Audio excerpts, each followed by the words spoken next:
Our Father, we just thank you for the opportunity to gather together today and to remember you and your calling on our lives and our families, our country.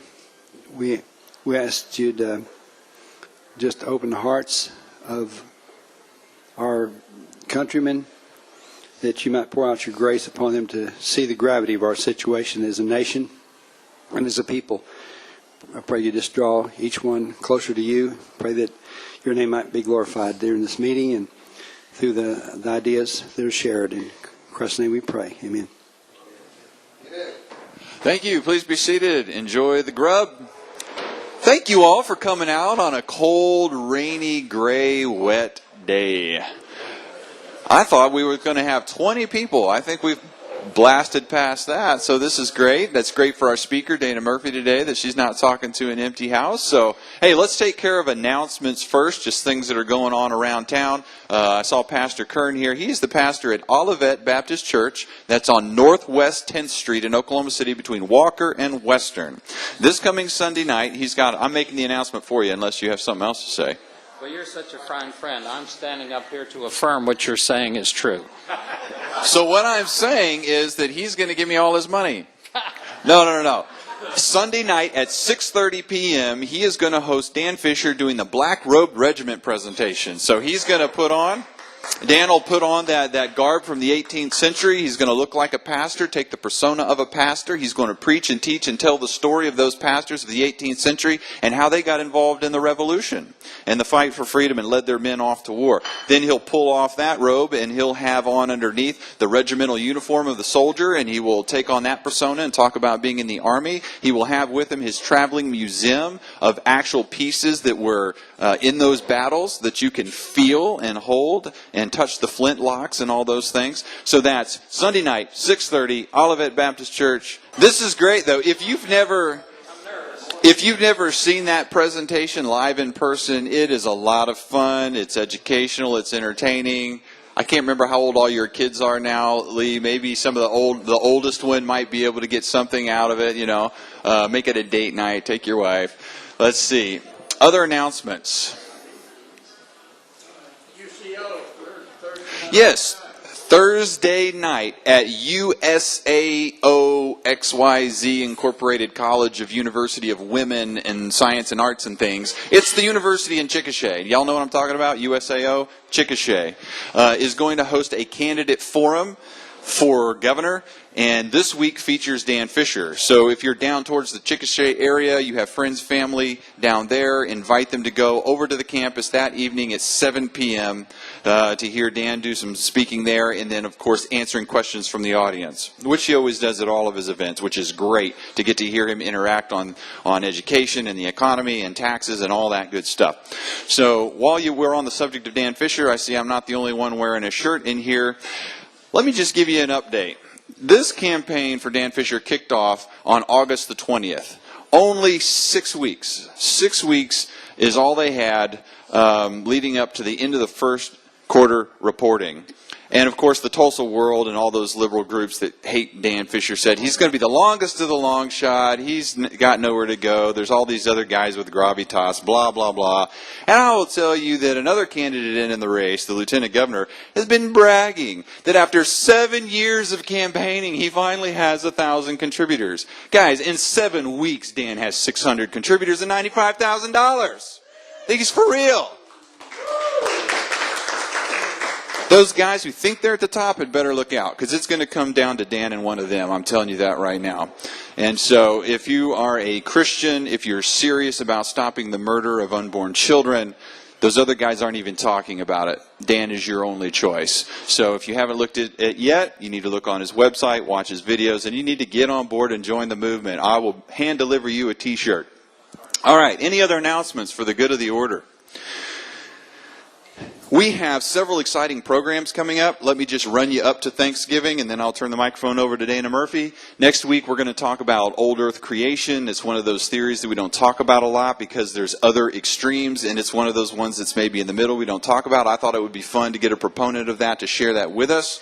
As you know, we hear all views here. Crazy left, crazy right, crazy doctrine, heretical doctrine. We bring it all here. So we're going to do some of that next week.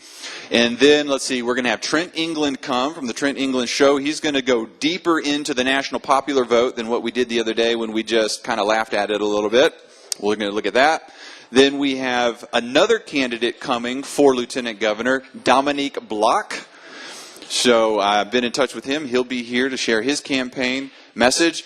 By the way, on Lieutenant Governor, Dana Murphy's running, Matt Pinnell's running, Dominique Block is running. I've heard that Eddie Fields is running. So that field keeps getting really crowded as well. Just because we have someone here, again, like I said, we have everybody. Everyone's welcome to come and talk to this group. So just because someone's here doesn't mean we endorse them. We haven't endorsed for Lieutenant Governor yet. We're going to hear from all of them. And we may or may not endorse in that race. When we do, it'll be next spring sometime, certainly after the filing period. What else? Who else is coming? Oh, mark your calendars right now. If you are in the Oklahoma City area, the week of Thanksgiving, be here. We always do a special program the Wednesday right before Thanksgiving. The last 2 years we've had Bullards here and we've done the history of Thanksgiving and God's providential hand in the founding of our Union of States here. And that's always really good. This year we're going to have a very accomplished and famous all over Oklahoma storyteller. Her name is Molly Lou Lemons. She was runner-up for Miss Oklahoma a few years ago in the senior category. Very talented writer, author, and storyteller. And she's going to be sharing stories about family and tradition and the holidays, stories that we can all relate to. You will want to come and hear her. She is like Garrison Keillor and Paul Harvey all rolled into one. Just a fantastic storyteller. In fact, we had her last weekend at the Canadian County Weapons and Watermelon fundraiser. And man, she just told stories for about 25-30 minutes. It seemed like 3 minutes as she talked about brothers and sisters and the crazy things that families do to each other. So she's going to do that for us the day before Thanksgiving. Mark it down and be here with us. So now let's talk about the race for Lieutenant Governor. We've got Dana Murphy with us here. She's been our Corporation Commissioner for some time now, done an excellent job. We have supported her in the past and present, and we'll see about the future. She's here to talk about that race. Please put your hands together. Help me welcome Dana Murphy. Stay in the light. All right. Thank you, John. I have to tell you, I met your friend Lee, who told me you must be very persuasive because you convinced him to make his first political donation. He just got through telling me that, so I'm hoping today he'll make his second political donation. So, yeah. Anyway, thank you for being here today. And Charlie, it's always great to see you because I have to remember when I first ran for office and I wasn't successful. And I remember when you asked me really tough questions, but you were always fair. I've never forgotten that about you. And plus, I know you have done some window work for my cousin who tells me you do a fine job. So I want you to... Until May of this year. Yeah. I pulled out the sale. Okay, all right.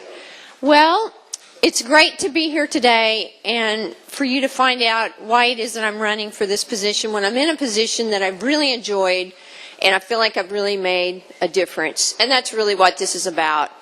If we want something different, we have to do something different, and I'm willing to do something different. I'm a fifth-generation Oklahoman, born to a family with a farm and ranch. I'm proud to say I'm still actively participating in that farm and ranch in northwest Oklahoma, and I've lived in Edmond for 25 years. So I've actually had a rural and an urban background. I'm a geologist and an attorney. I've owned my own geology consulting business as well as my own law practice. So I've had experience in both working for other people, working for myself, and then I've served as your corporation commissioner here for almost 9 years. And in the 9 years I've been at the Corporation Commission, you've seen me out here. I've talked about earthquakes. I've talked about some of the difficult things that we've had to deal with. I've been working on solving problems for the last 9 years. Most of you probably are not aware, Oklahoma has the lowest electricity rates, 7th lowest electricity rates in the nation. And that has been a lot of effort, not just on the parts of myself, but on part of other colleagues. Because it's important to make sure that not just we have affordable prices, but that we have reliable prices and that we have utilities that can provide those. So for the past 9 years, I've been working on these issues, and I've also traveled across the United States speaking on behalf of Oklahoma, nationally, regionally, and yes, I've spoken locally as well. I've probably attended or spoken or made presentations, about 1,500 of those. I've spoken about earthquakes in California. I just moderated a Financial Research Institute panel in the state of Missouri just a couple of weeks ago. I just spoke to the Federal Reserve Bank of Kansas City and Dallas just a couple of weeks ago. So I've been involved in speaking and representing Oklahoma for a really long time. So why is it that I'm running for Lieutenant Governor? I will tell you this, my work in the private and the public sector, as well as in urban and rural Oklahoma, it's tested me, and it's taught me a lot. And I really believe I have something different to offer.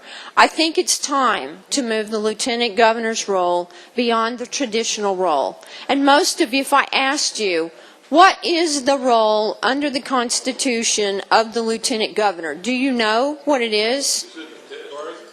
I know Charlie knows what it is. Okay?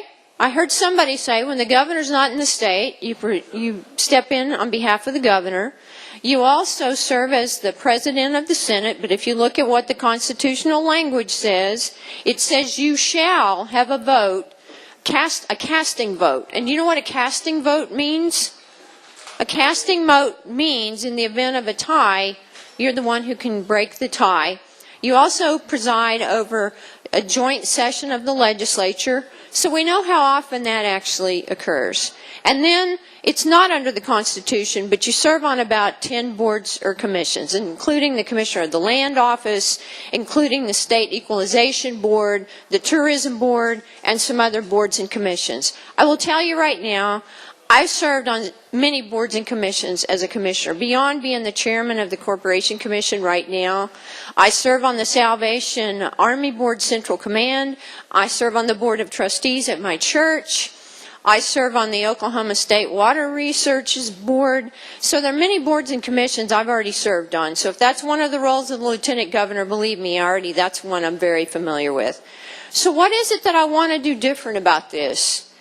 I think it's a position that affords itself to be involved in actually working with the governor and legislators and other leaders to help solving some of the problems that we have. And that's really what I want to try to do. I want to partner with others to work on solving our problems in education, healthcare, prison issues, infrastructure issues, and learning how to deal with our budget and balancing our budget. This session of the legislature in the 9 years I've been a commissioner, I've never seen one like this. And I've seen difficult ones, but I've never seen one really quite like this.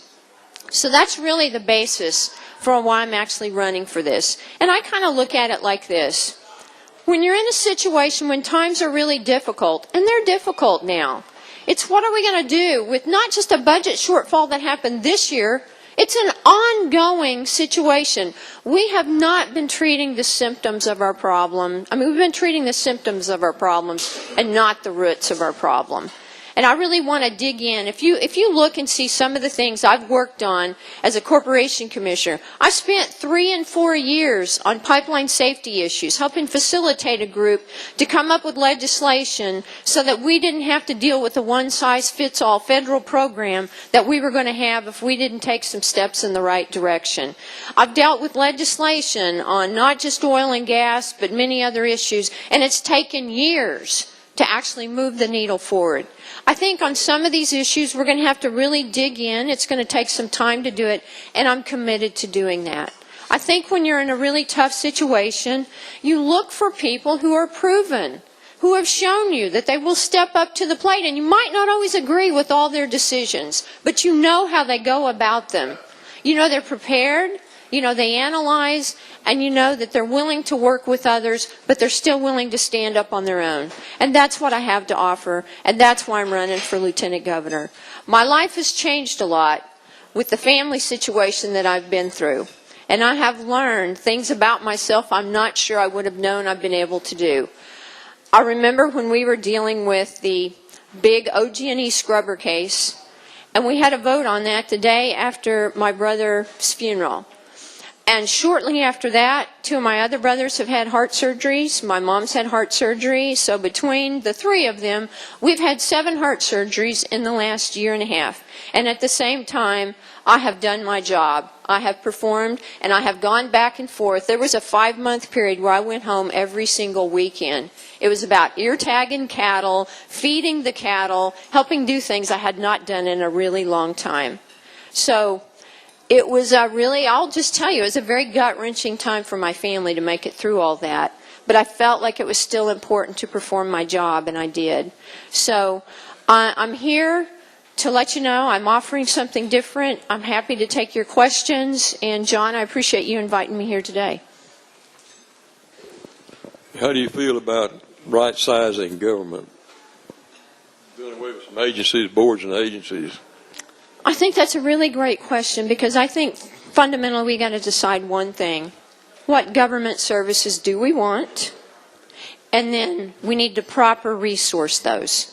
So that's part of what we need, both of those things. I think there's efficiencies that we can add in government, but we need to make sure we have the right resources. I'll give you just an example of our agency.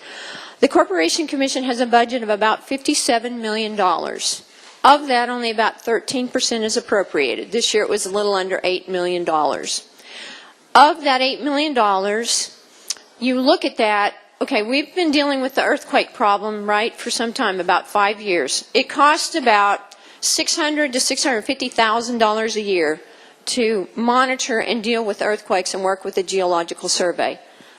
Do you think the legislature has provided money for that? They have not, although that's something we're tasked with. So where have we gotten the money? We've gotten the money, because that was something, remember, 5 years ago, we didn't even have a seismicity division. Where did we get the money? We got extra money from the More Tornado Fund. We got money from the Secretary of Energy and Environment's budget. And you know where we got the money this year? Do you remember when the explosion happened with ONG and they paid the $1 million fine? We were able to use part of that because that money was paid to the commission.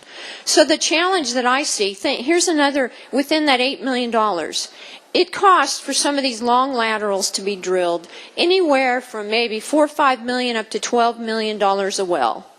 It's $175 for an intent to drill. It hasn't changed in 25 or 30 years. I think the challenge for our agency is looking at who causes the cost and who should pay for the cost. And if you were to move an agency like the Corporation Commission to being non-appropriated or more self-funded, I think you should performance review, and we already have embedded auditors. That would free up anywhere from $8 to $10 million to go back into the General Revenue Fund. Do I think that there's some areas where consolidations can be made? Yes, I do. Do I think there's areas where efficiencies can be made? Yes. The challenge as I see it, how many of you are familiar with OMES? OMES, the Oklahoma Management and Enterprise Services, that all agencies were supposed to have all of their IT consolidated. That would be like asking you all, do you go do your grocery shopping at Sam's every week? Most of you don't, right? You use Sam's for certain things and things you want to purchase like that. The challenges I see, we've all been relegated to that particular IT system, and what is it really working the most efficiently? And that's something I think that definitely needs to be looked at again. I think Representative Murphy had a great idea for some of the things that were to be consolidated, but I think they've resulted in things that people did not understand, and that would be one of them. I don't go to Sam's every week, and I bet everybody, maybe some of you do. So I can't say some of you don't. Maybe some of you do. But I think we need to make sure we're right sizing for what we're asking to do. I think Jason's argument is that IT is actually a commodity, and it's not like we're shopping for all kinds of fancy food all over the place. We need email, we need servers, we need some static things everyone needs the same. And so that if everyone uses the same inefficient single service, in the long run, that's still more efficient than using 185 inefficient services. I agree with you, John, on the issue of the licenses and some of the software, but here's the problem. If there's an earthquake or there's a major disaster and we have some problems with our IT system or something, which has happened already, We don't have anybody in our agency to really help us get ready. We've got to go through this chain of command. It's a very difficult situation. If you need something done in less than 24 hours, you're going to be challenged with the system that's in place. So I'm not disagreeing. In some places it works. I'm heading back to Charlie. You just said that we have to decide what services, what government services we want. So just a point of clarification, how do we do that? Are you saying that if enough people want something from government, we should get it? Or is there such a thing as improper versus proper functions of government? I think we need, again, I can always go back to the Corporation Commission for my practice. Did you know that we now regulate transportation network companies, Uber and Lyft? Did you know that we regulate wind farms and they're not designated as utilities? We've just been given more and more responsibility by the legislature with not really understanding all of what we're supposed to do or with the resources to do it. I'm just saying, if you look at, say, the liquefied propane, I think there's a commission for that. Does it make sense that that's a standalone? Or does that make sense that we need some regulation there, but we need to put it somewhere else? I'm saying some of the things that we are regulating, do we need to be regulating those? And is the way that we're doing it the appropriate way to do it? That's what I'm saying. So using Uber, Lyft, propane, and wind as 4 examples, are you saying that we should not regulate those and just leave it to the free market? I'm not saying that. What I'm saying is you need to figure out what kind of regulation. What do we need to regulation on wind? Okay, some people thought we should have siting authority. We should be able to tell where the wind turbines go. I just want to regulate the wind so it stops blowing 30 miles an hour every spring. Yeah. Could we do that? I'm just letting you know. Yeah, I'm just letting you know that what happened, over 300 people came to the commission when we had the open meetings on wind. They all wanted regulation just like the oil and gas industry. They didn't understand. We don't cite where oil and gas wells go. They did not know that. So they weren't even sure what they were even asking for. So the challenge for us, I think, is to decide. If we want regulation over oil and gas, we're going to need field inspectors, probably. We need people that can go out in the field. We need to make sure we have the resources that they need to pay them and the equipment that they need. If we can't afford the field inspectors and have to cut back their mileage because we don't have the money, should we privatize regulation? I'm not providing an answer for that. I'm just saying we need to be asking the right questions and looking at what are some of the decisions that we need to make. Okay. Dana, I actually have a statement for you, and then 2 or 3 questions, if John will allow me to get those out. Statement-wise, I was disappointed when I heard you throw your hat in the ring for Lieutenant Governor, and let me tell you why. When you first ran for the Corporation Commission, as you know, your primary opponent was Senator Johnson from Kingfisher. And I believed that Senator Johnson wanted to use his election to the Corporation Commission as a stepping stone for higher office. And so, as you know, I, along with OCPAC, went to the wall for you. And one of the cases I made was the fact that Dana Murphy is supremely prepared to serve as a Corporation Commission, an excellent regulator, and I think you've done a very good job on that. Don't know that I agree with everything, because I don't know everything that you've made decisions on. But Dana has no aspirations for higher office, and I went to the wall with that over and over again. Now, maybe I was presumptive, maybe things changed, I don't know. So you are a very intelligent woman, and I think you've done a very good job there. So that's just that statement. You can address it if you want. And my presumption should not have put you in a box that you couldn't make a decision at some other point in time. But it's reinforced a little bit because you did run for Corporation Commission last year. You were elected to a 6-year term. And now I would think we would presume you wanted to be there for 6 years. Mm-hmm. And now here less than a year later, you're running for Lieutenant Governor. Now, I'm happy to respond to that now. Okay. Because, Charlie, you're right.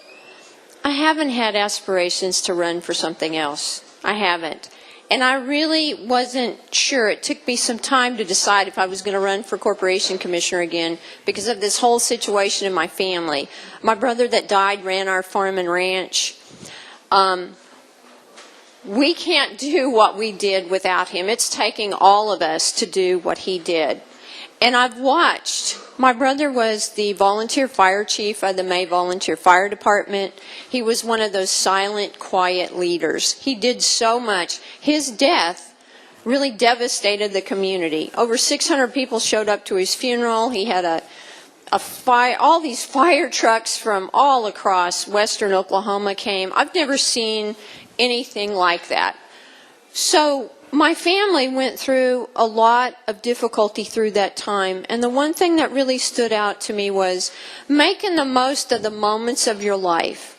I didn't have a plan to run for lieutenant governor when I ran for corporation commissioner. I didn't know the legislative session was going to turn out to be like it was, like it did. I didn't know some of the things that were going to happen were going to turn out like they did. I feel like we need something different. Am I doing something different? Am I honestly going to tell you I'm a little out of my comfort zone? Absolutely. But I feel like nobody's stepping up to offer something different in this particular position. You've got choices on the governor's race, and there's so many choices with people offering different things. But I just feel like the lieutenant governor's office has been one that can be greater utilized. I'm not here to criticize all the people that have held it. I'm here to look at trying to do something different because I think there's flexibility in this particular position. There is no legislator with any significant energy experience or energy policy experience at the state legislature. We don't have anyone over there making decisions on this that has anything like that. We also, I'm thinking, I've been in state government now for 9 years. I've been in the private sector. I also think about this rural-urban situation that continues to be more of a crevice that continues to grow, I think, in the legislature. And I think I have something to offer there. So you were right, Charlie, about saying I didn't have aspirations for higher office. You're exactly right. And this is something I really feel called on my heart to do. And the scripture I will tell you that's come to me is Isaiah 30:21. And you'll look to the right and you'll look to the left and you'll hear a voice behind you saying, "This is the way, walk in it." So whether I fully understand all of it, it's what I believe I'm supposed to do and offer a different choice. So I don't need to make a name for myself. I am who I am. I'm not thinking about, I want to run for lieutenant governor and then one day I'll run for governor. People are already asking me that. How about I just come in and do a really great job here and try to leave things better than I found them and hand the baton off, and I think I've done that at the commission already. And my next question is, as you jump from being a very fine regulator now to lieutenant governor, which is certainly on the track to become a governor, whether you make that choice or not, we move to something totally different because now your ideology is very, very important as to how you would govern versus that of a regulator. So my question to you, my first question to you is this. I don't know where you are on the abortion issue, but last year, not this session, but last year we had a bill in the legislature which acknowledged the fact that the state of Oklahoma constitutionally has the ability for regulation over the healthcare industry. So we had a bill that simply said, if you perform abortions in Oklahoma, your medical license will be revoked. You may not do so. So the bill passed both the House and the Senate, went to Governor Fallon's desk. Governor Fallon had promised she would sign the bill if it got to her desk. It got to her desk, and she vetoed the bill. The House was ready to override it, but since the bill was originated in the Senate, it had to get a vote and pass the Senate first for an override of the veto. And so our current Lieutenant Governor, Todd Lamb, who professes to be pro-life to the top of this, the inside of this dome right here, was absent as far as taking control of the Senate to allow that vote to be done, and the Senate to protect Senate leadership. I'm going to call out Schultz as the main one, and Senate leadership to protect the Republican members from having to vote on that issue. Sine died early in the day before even other Senate business was done. So my first question to you is, had you been the Lieutenant Governor at that time, what would you have done in the form of leadership regarding that bill right there? Well, I think first you have to look right into the Constitution and see what it says the Lieutenant Governor can do as President of the Senate. It's really clear. I've even got it on my iPad to pull it up. It says, I'll just read the language because I went back to actually look at it so that you would know, even though it says you're the President of the Senate, here's the language that it says.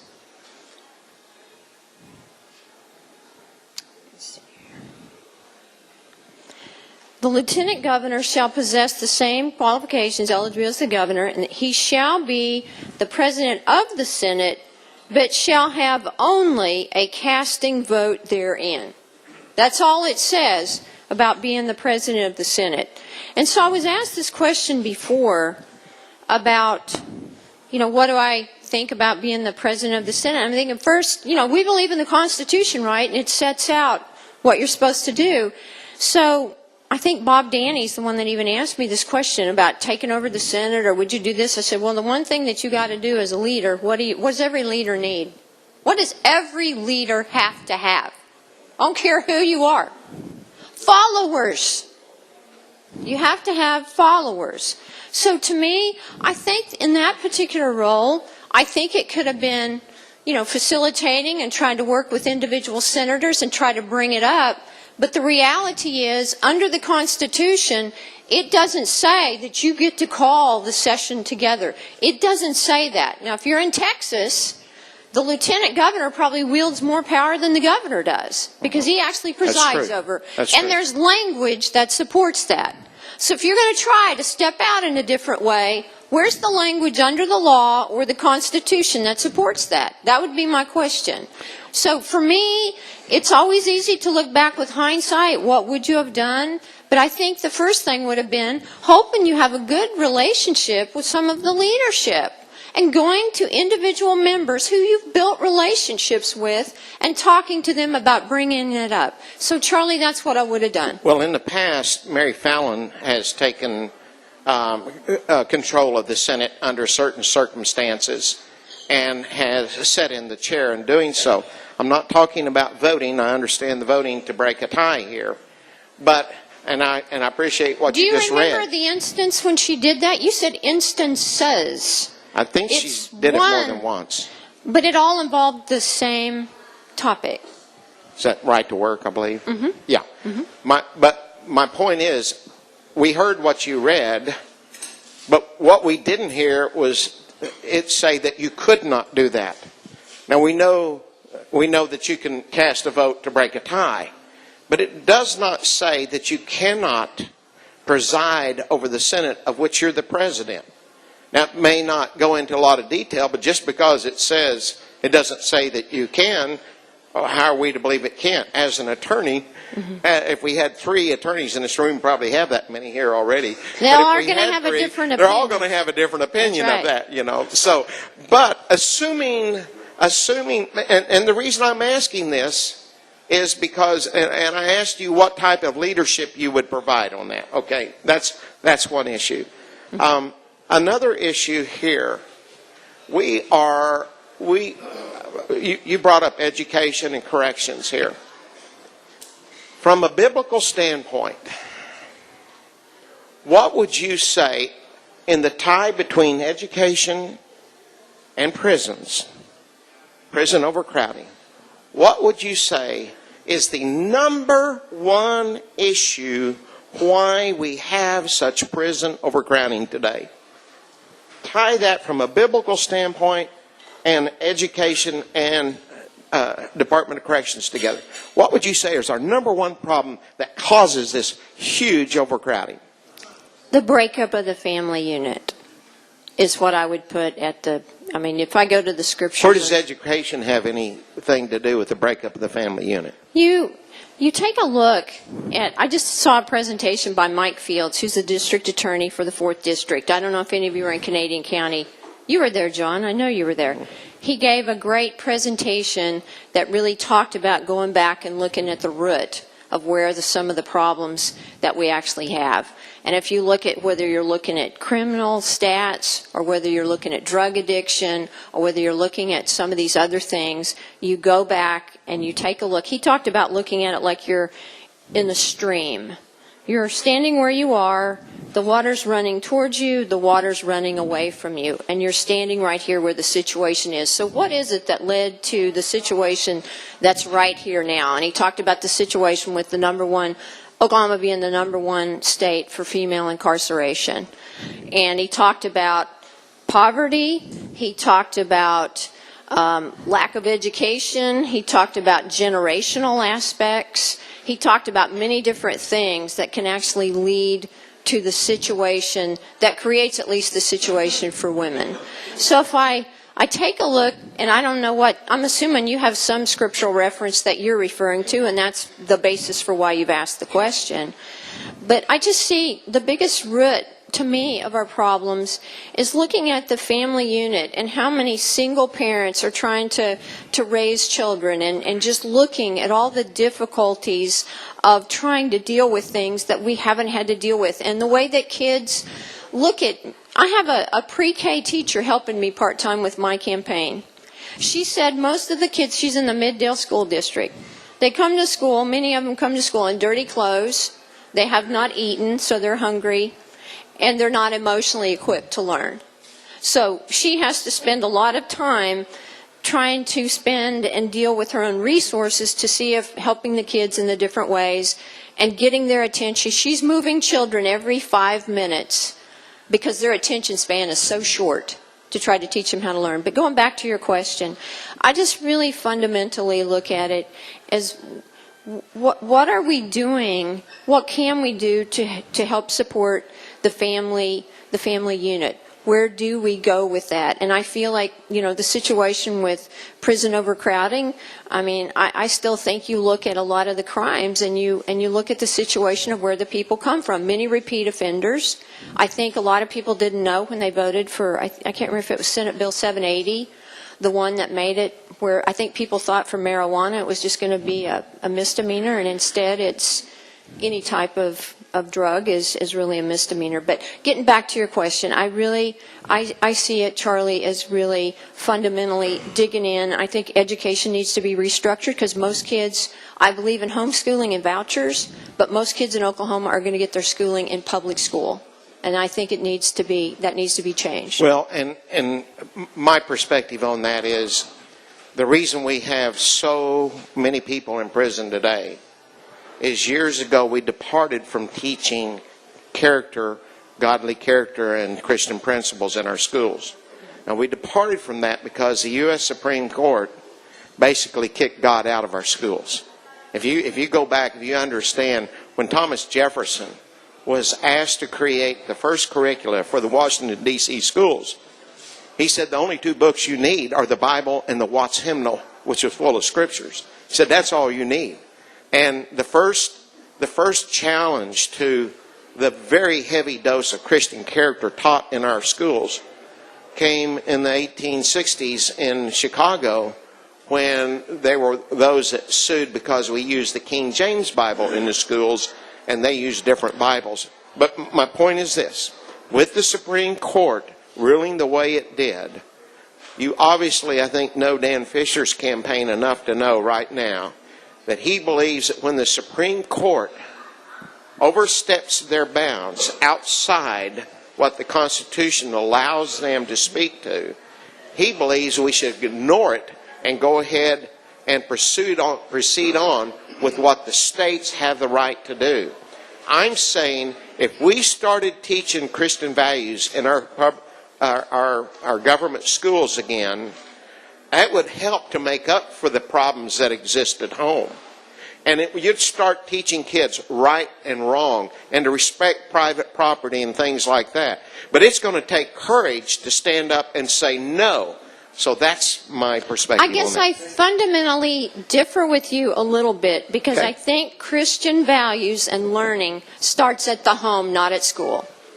And so if you can help support the adults to help the children learn, that's where it starts. I don't think school is the place you send your kids to learn character and some of these other things. I think that's been the default position now because of so many issues. But I think fundamentally we have to really look at the root of families and what is it that we need to do there. We agree that it's the breakup of the family that's at the foundation of so many problems. It means we have a vacuum. It means no one's doing it.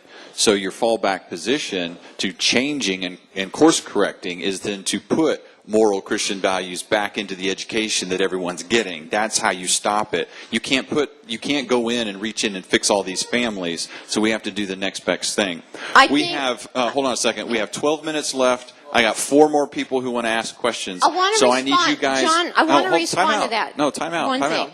Time out. We talked about it quite a bit. We heard your point, his point. I want to move to different questions. We have 4 more people, 12 minutes. Guys, make your questions short. Dane, if you could, try and answer in 60 seconds or so. I Bob. will. I go to the others. Okay. Skipping. Oh, you're 5. You're number 5 in line. Okay, I believe it's the church that's going to change society, not education. Number one, did one of the candidates for governor call you and ask you to run for lieutenant governor? No. Of the candidates who have endorsed for have announced for governor, who do you endorse? I don't. How will I know whether you've done a good job as lieutenant governor? I think you have to look back and see what I've done as a corporation commissioner because I think just the past track record is really what you've got to look on a go-forward basis. Okay, and then I personally spoke, Charlie's scenario on Senate Bill 552 when the abortion deal came up. I personally spoke to Todd Lamb just outside the Senate chambers that day, and I said, you are the lieutenant governor. Can you go in there and, twist some arms? And he said, his response, when I introduced legislation as a senator, I wanted to carry my own bill. So he said, I think I'll let those legislators do that work. And I turned around, I walked away, and I said, why don't you go tour 77 more counties in a year and see what you can do? The other thing, last thing. I've got it on a secondhand source at a previous candidate forum that you spoke about. You would rather be for things as far as abortion is concerned. You want to be for things, not against. And then something about educating women. Where do you stand on abolishing abortion? I'm for abolishing abortion, but the point that I tried to make on that, and then back to the endorsement of governors, I'm going to work with whoever you elect as governor. That's my commitment. But on the situation of abortion, I actually had this discussion with Dan Fisher. I challenged him. I said, what are we doing about the mothers and the children? I went to the Gateway for Life celebration where Dan Fisher actually spoke. I challenged Dan when he said, well, it's the church's responsibility to do that. And I said, well, who's the church? We're the church. And he, at the Gateway presentation, he actually got up and talked about how his church had raised money for that. And so I came up to him afterwards. I said, okay, Dan, I challenged you on that. And you actually showed me how your church did something by raising money for that. But I think we talk a lot about abortion, but I think Republicans need to talk about supporting the children and looking to help the mothers who, for the most part, come from impoverished, not in every situation, backgrounds. What are we going to do on that end? It's great to talk about abortion and that we're against it. What do we do so that we help women not to choose that? How do we help do something about that? And I think that's looking at the roots of the problem. Well, we're doing a whole lot to help women. We have pregnancy centers in every town, sometimes multiple centers. We have multiple churches who provide food, temporary housing. They provide money. They help with adoptions. We're doing a lot. But I'm very concerned when anyone running for political office is asked about abortion but immediately changes the topic to helping women in poverty. Whether we help women in poverty or not, which we should and we do, are we or are we not going to abolish abortion? No, it's not great to just talk about abolishing it. We actually have to do it, and that means we need a governor and a lieutenant governor and officials who will stand up and say no to the Supreme Court and abolish it. You got to have the cojones to do it. So, changing topics. Hi, I'm Jim. At the Corporation Commission, you have a firm mandate from the state citizens of Oklahoma on what to do things. What did you do, and I think it'll reflect on you as Lieutenant Governor, when the federal bureaucracy tried to log roll you and impose their views on the state of Oklahoma? You have a specific example? FEMA. Okay. Yeah, I mean, the Corporation Commission has a mandate on what to do, and yet we have these overreaching federal bureaucracies that come in and tell you something different. Did you stand up to them then? Not FEMA as much as EPA. Yeah. That's the more important one. We have our own environmental protection agency here. So if the federal EPA mandates something that our environmental agency would think is prohibitive to local industry, whether it's chicken farming, pork farming, wind farming, whatever, who trumps who? Do we have to follow the federal EPA or not? Oklahoma has primacy from the EPA to regulate the underground injection control program. So we've put our own rules and regulations that are in place. So it's actually the state actually runs the program, and we can put the limitation and restrictions that we want in, and that's how we were able to do these cutbacks on the earthquakes. And John, before we leave, because you had the freedom to make your statements, I do have a statement to go back to about abortion. Okay, go ahead. Okay? So the situation that I'm talking about is before we get to the place where women are at the place where they're challenged about whether they're going to make a decision about abortion. So what are we doing about getting to the place where maybe that's just not a choice that they're going to make? And that's really Are you saying we should remove the choice, that they should have no choice for abortion? Do you want to remove that choice I'm legally? talking about, you're talking about we've got all these centers and everything to help women. Right. Number one, when women are in a really difficult place, such as a teenage pregnancy, they're not knowing what you're talking about necessarily. They're probably scared to go there. Sure. So what are the things that we could have put in place? If we had put in place the teachings and the character and things that would actually help these women, that wouldn't be a choice they would be wanting to make. So how about when I look at abortion, yes, I'm against abortion, and we need laws against abortion, but what we need as well is for women and people not to be in the situation where that's a choice that they're thinking about making. The law itself is a teacher. And if something is legal, affordable, and available, people will do it, period. If there's no speed limit sign, people will drive as fast as they want. When you post a sign in cops, people slow down. So if we say abortion is murder and we enforce it as murder and start prosecuting, people will stop getting abortions. It's just that simple. The question is, do you want to do that or not? Are you going to say that the young woman who goes in for the abortion is accomplice to the murder, or how do you treat that? Yeah, I've not seen abortion doctors roaming streets looking for children to murder. Usually someone takes the children to the doctor. So anytime there's a homicide, there should be an investigation and a trial. And I trust a jury of my peers to execute justice. If it's the father, the boyfriend, the grandfather who's more guilty, then he should be punished. If it's some 13-year-old girl who doesn't know any better, she's an innocent bystander. But if she's a 24-year-old co-ed who just wanted to keep her soccer scholarship, she should be put in jail for murdering her child. Yes. Okay, I see. So let's change the topic. I know you're giving me very specific hypotheticals, John, and I can appreciate that. No, these are real. That's 15 to 20 children today will be murdered. And there's more than one person involved. There's a mom, there's a dad, and sometimes other influencers. And we're letting them get away with it scot-free because we treat it like health care. Because we want to regulate it like it's a visit to the doctor when it's not. Everyone is upset about 50 people who died in Las Vegas. I am too. But 50 people will die in Oklahoma today and tomorrow total. And we have the power to stop it using state sovereignty and a little bit of prayer to God and cojones. And we're not seeing anybody but Dan Fisher saying that. So I keep trying to change the topic. I think we're clear. Abortion's murder. We want you to get on board with that point of view. Yes, we're going to help women who are poor and having a hard time. And we're not going to throw anyone in jail who was forced to do something they didn't want to do. But when you freely choose to murder someone, there should be a penalty where there needs to be an investigation. And not retroactive, too. Yeah, we're not going to throw anybody in jail who did it yesterday when we were allowing it. But like when King Josiah read the people the law and tore down the idols and said, we're not sacrificing children anymore, he made a clean break. He said, this is the law and we're going to follow it. Just like we do. We pass legislation, we say it's effective November 2nd, whatever year, everyone knows about it and it goes into effect.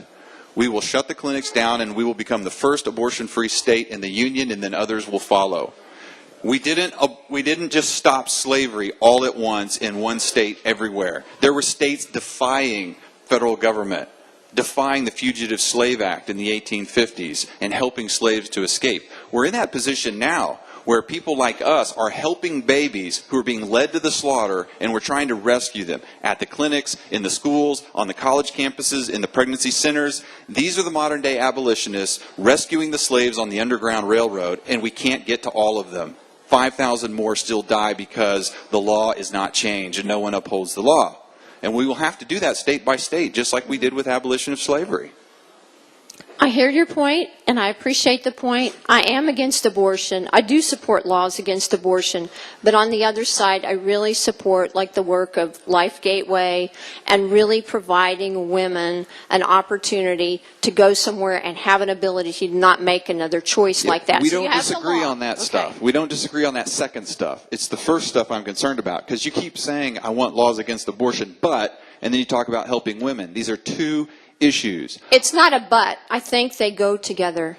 Okay, so very specific hypothetical. We have a bill in the Senate the last 2 years that says abortion is not a misdemeanor, it's a felony homicide, and it never gets heard. Would you support making it homicide? I would support getting the bill heard. That's right. That's interesting. Okay. Support hearing it. Hi, Dana. I'm Jerome Montgomery. I'm the guy that had you I at Flag wouldn't Day. be I wouldn't be a legislator voting on it unless there's a tie vote. Hi, Dana. I'm Jerome, and I'm the guy that had you at Midwest City Elks Lodge for I Flag Day. remember. Thank you for being here, and thank you for running for Lieutenant Governor. A challenging job. My question to you, Dana, is that what do you see as probably the number one problem facing Oklahoma, A, and B, whether you have the capacity and or the capability of challenging that problem? What do you think you can do as Lieutenant Governor, I guess, to enhance liberty and freedom and protect the free enterprise system that our nation state seems to be decaying in a morass of socialism and all that kind of garbage? So what do you see as the number one problem, and do you think you have the capacity as a Lieutenant Governor to attack it? And if you don't, what other technique or modus operandi would you take to enhance the latter statement that I just stated, ma'am? Okay, the number one issue that I've heard, and I've traveled a lot already, the number one issue that's on the people's minds in Oklahoma, everywhere I've gone, is education. It's the number one thing, bar none. It's everywhere I've gone. That's what people keep bringing up. So if I were to tell you what people, when I'm listening, and I think part of my role as Lieutenant Governor is to listen to what the people have are issues. So if you take education as one of the top situations, I think you've got to really dig in with a bunch of different people and look at how you might need to restructure this. What works in the rural areas, and all rural areas are not the same, and what works in the metro areas is not the same. So I think you'd need to look at restructuring. I think you'd start with administration and start looking about how we would actually do something like that and have a more improved system on education. I've facilitated a lot of groups of people that think and do things differently than I, just like John and I. John and I don't agree on everything, but I've led multiple groups of people where people do not agree, trying to work on solutions, and I do that every day with two commissioners. You'd think all three conservative Republicans would agree. They do not. But somehow we make decisions. And so it'd be based on my track record of being able to facilitate and dig in to whatever the problem is. That's what I'm committed to. Great. Hey, everybody, put your hands together. Thank you, Dana Murphy. All right, I'd like to invite Lee Matthews to come on up here to lead us in closing prayer. Remind you to come here again next week at same bat time, same bat channel. Lee Matthews, lead us in prayer. The wired mic. Thank you, sir. God, I can't help but sit in my booth and think about the righteous anger that we see throughout your word. It's fun to get riled up. It's we see injustice in this world, and we put a name on it, and we decide to run for an office to fix it. And then we talk about how best to do that. And everyone here is in this room because we believe that the import of the subjects we're discussing transcend hobby.